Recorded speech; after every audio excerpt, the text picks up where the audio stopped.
ሰላም ጤና ይስጥልን አድማጭ ተመልካቾቻችን ከኢትዮጵያ ዜና አገልግሎት የዕለቱን አበይት መረጃዎች ይዘን ቀርበናል። አርዕስቶቹን በማስቀደም እንጀምራለን። ሀገራዊ ምክክሩ ኢትዮጵያ ለዘመናት ስር ከሰደዱ ችግሮቿ ተላቃ ወደ አዲስ የታሪክ ዕድል እንድትሻገር የሚያደርጋት ነው ሲሉ በሀገራዊ ምክክር ጉባኤ እየተሳተፉ ያሉ ተመካካሪዎች ተናገሩ።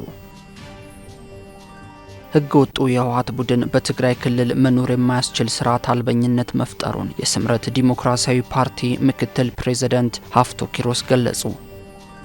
ኢትዮጵያ በአፍሪካ የዲሞክራሲ ስርዓት ግንባታ ሂደት የመሪነት ሚናዋን እየተወጣች መሆኑን የናይጄሪያ የህዝብ ተወካዮች ምክር ቤት አባል አግቤዲ ፍሬድሪክ ገለጹ። የእንጦጦ ቀበና የወንዝና የወንዝ ዳርቻ ልማት የአካባቢውን ጉስቁልና በመቀየር ለዜጎች ስብዕና ግንባታና የአእምሮ ረፍት አዲስ ምዕራፍ የከፈተ የመዝናኛ ፕሮጀክት መሆኑን የአዲስ አበባ ከተማ ነዋሪዎች ገለጹ። ኢትዮጵያ የአፍሪካና የባህረ ሰላጤውን ሀገራት ስትራቴጂክ የኢኮኖሚ አጋርነት ለማጠናከር በቁርጠኝነት እየሰራች መሆኗን የውጭ ጉዳይ ሚኒስትር ዴኤታ አምባሳደር አደራ አበራ ገለጹ። የሚሉት የዕለቱ አበይት ዜናዎቻችን ናቸው። ዜናዎቹን በዝርዝር እንመለከታለን። ከዜናዎቹ ጋር ቃላብ ጸጌ ነኝ። አብራችሁን ቆዩ። ሀገራዊ ምክክሩ ኢትዮጵያ ለዘመናት ስር ከሰደዱ ችግሮቿ ተላቃ ወደ አዲስ የታሪክ ምዕራፍ የምትሸጋገርበት እድል የሚፈጥር ነው ሲሉ በሀገራዊ ምክክር ጉባኤ እየተሳተፉ ያሉ ተመካካሪ በውጭ የሚኖሩ ኢትዮጵያውያንና ትውልደ ኢትዮጵያን ማህበረሰብ አባላት ገለጹ። አስተያየታቸውን ከሰጡን መካከል ከአውስትራሊያ የመጡት ፓቻኩዌር እንደገለጹት ኢትዮጵያውያን ከዚህ በፊት እንዲህ ባለ ሁኔታ ተመካክረው እንደማያውቁ ጠቁመው ጥሪው በደስታና በሙሉ ስሜት የተቀበሉት መሆኑን ተናግረዋል። ከሁሉም ክልሎች የመጡ ኢትዮጵያውያን የተሰባሰቡበት ድባብ እጅግ ደስ የሚል መሆኑን ጠቅሰው ምክክሩ ለተተኪ ትውልድ የምትሆን ሀገር ለማስተላለፍ ትልቅ መንገድ መሆኑን ገልጸዋል። በተመሳሳይ ከአሜሪካ የመጡት ፕሮፌሰር አለማየሁ ገብረ ማርያም በበኩላቸው ኢትዮጵያውያን አዲስ ምዕራፍ ጀምረናል ብለዋል። የምክክር ሂደቱ የጋራ መግባባትን በመፍጠር ከግጭትና ከመነቃቀፍ ወጥቶ በሰለጠነ መንገድ ችግሮችን በጋራ ለመፍታት የሚያስችል መሆኑን ጠቁመዋል። 4000 ተመካካሪዎች ተሳትፎ የሚያደርጉበት ይህ ምክክር ለኢትዮጵያ መጻኢ ዕድል ብሩህ መሆን ትልቅ አስተዋጽኦ ያበረክታል ብለዋል። ይህ ለኢትዮጵያ ብቻ ሳይሆን ለአፍሪካና ለዓለም ሕዝብ ጭምር ትሩፋትና ተሞክሮ ሊሆን የሚችል ታላቅ ሂደት ሲሉም ገልጸዋል። ከእንግሊዝ የመጡት አለባቸው ደሳለኝ እንደተናገሩት ከተለያዩ ብሔረሰቦችና ሲቪክ ማህበራት የተውጣጡ ኢትዮጵያውያን ሀገራቸውን ወደ ተሻለ ደረጃ ለማሸጋገር ያሳዩት ቁርጠኝነትን አድንቀዋል። ሕገ ወጡ የህወሓት ቡድን በትግራይ ክልል መኖር የማያስችል ስርዓት አልበኝነት መፍጠሩን የስምረት ዲሞክራሲያዊ ፓርቲ ምክትል ፕሬዝዳንት ሀፍቶ ኪሮስ ገለጹ።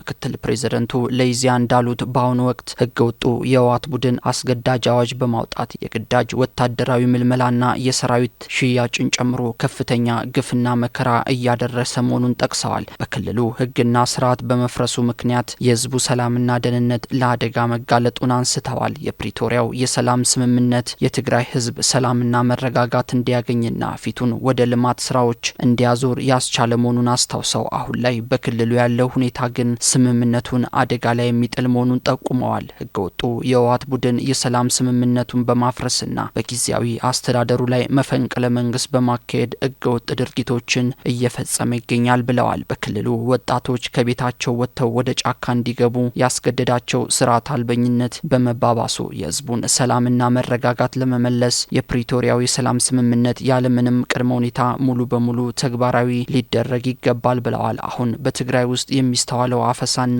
ኢሰብአዊ ተግባራት ወጣቶች አካባቢያቸውን ጥለው እንዲሰደዱ እያደረገ መሆኑን ተናግረዋል። ህዝቡ በተደራጀ መንገድ የራሱን ሰላምና ደህንነት ለማስከበር መቆም እንዳለበትና በአጭር ጊዜ ውስጥ ችግሩ መልክ መያዝ እንደሚገባው ጠቁመዋል። በክልል ውስጥ የተፈጠረው ችግር አሳሳቢ መሆኑን በመጥቀስ ህዝቡ በራሱ አቅም ተደራጅቶ ሰላሙንና ደህንነቱን ማስጠበቅ እንደሚገባውና አሁን ያለው ቀውስ በአፋጣኝ መፍትሄ ማግኘት እንዳለበት አጽንኦት ሰጥተዋል። ኢትዮጵያ በአፍሪካ የዲሞክራሲ ስርዓት ግንባታ ሂደት የመሪነት ሚናዋን እየተወጣች መሆኑን የናይጄሪያ የሕዝብ ተወካዮች ምክር ቤት አባል አግቤዲ ፍሬድሪክ ገለጹ።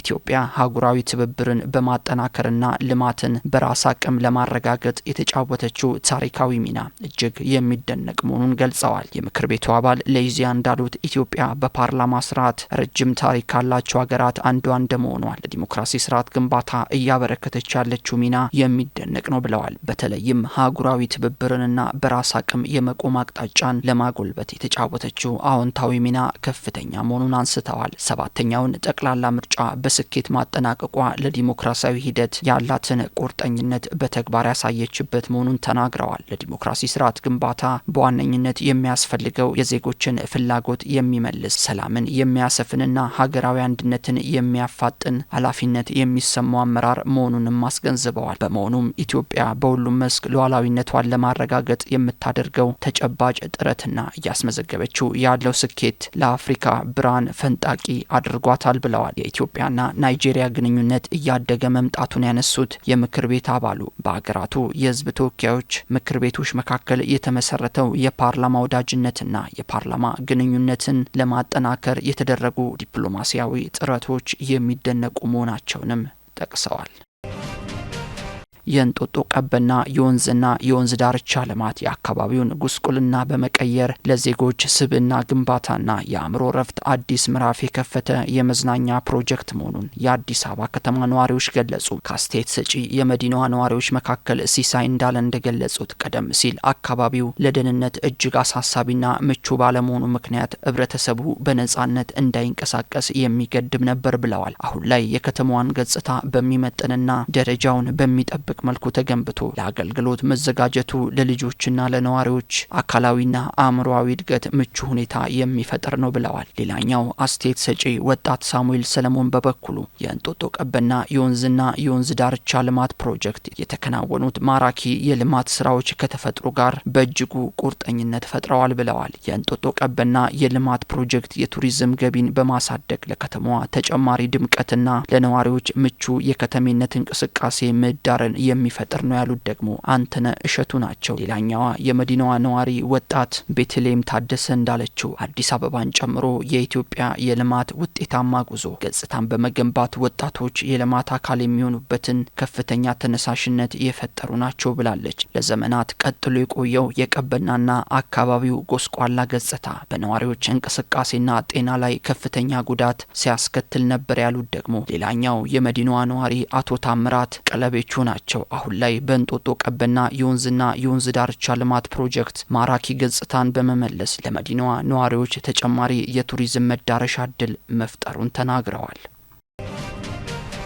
ኢትዮጵያ የአፍሪካና የባህረ ሰላጤውን ሀገራት ስትራቴጂክ የኢኮኖሚ አጋርነት ለማጠናከር በቁርጠኝነት እየሰራች መሆኗን የውጭ ጉዳይ ሚኒስተር ዴታ አምባሳደር አደራ አበራ ገለጹ። ሚኒስተር ዴታው እንዳሉት የአፍሪካና የባህረ ሰላጤው ሀገራት ስትራቴጂክና ዘላቂ አጋርነት የኢኮኖሚ እድገትን ለማፋጠን ወሳኝ ሚና እየተጫወተ መሆኑን ገልጸዋል። በአፍሪካ ፈጣን የኢኮኖሚ ሽግግር ምዕራፍም በዓለም ላይ በፍጥነት ከሚያድጉ 15 ኢኮኖሚዎች መካከል 7ቱ በአህጉሪቱ እንደሚሆኑ ይጠበቃል ብለዋል። የአፍሪካ አህጉራዊ ነጻ የንግድ ቀጠና ስምምነትም ግዙፍ የዓለም አቀፍ የንግድ ቀጠና በመፍጠር ለኢንዱስትሪ ለንግድና ለኢንቨስትመንት አዳዲስ እድሎችን እየከፈተ እንደሚገኝ ገልጸዋል። በአሁኑ ወቅትም አፍሪካ የኢንቨስትመንት መዳረሻነቷን በማስፋት የምግብ ዋስትና፣ ታዳሽ ኃይልና ለዓለም አቀፍ የአቅርቦት ሰንሰለት ስትራቴጂካዊ አጋር የሆነች መምጣቷን ተናግረዋል። የባህረ ሰላጤው ሀገራትም የሉዓላዊ ሀብት ፈንዶችን በመጠቀም በመሰረተ ልማት በታዳሽ ኃይል፣ በቴክኖሎጂ፣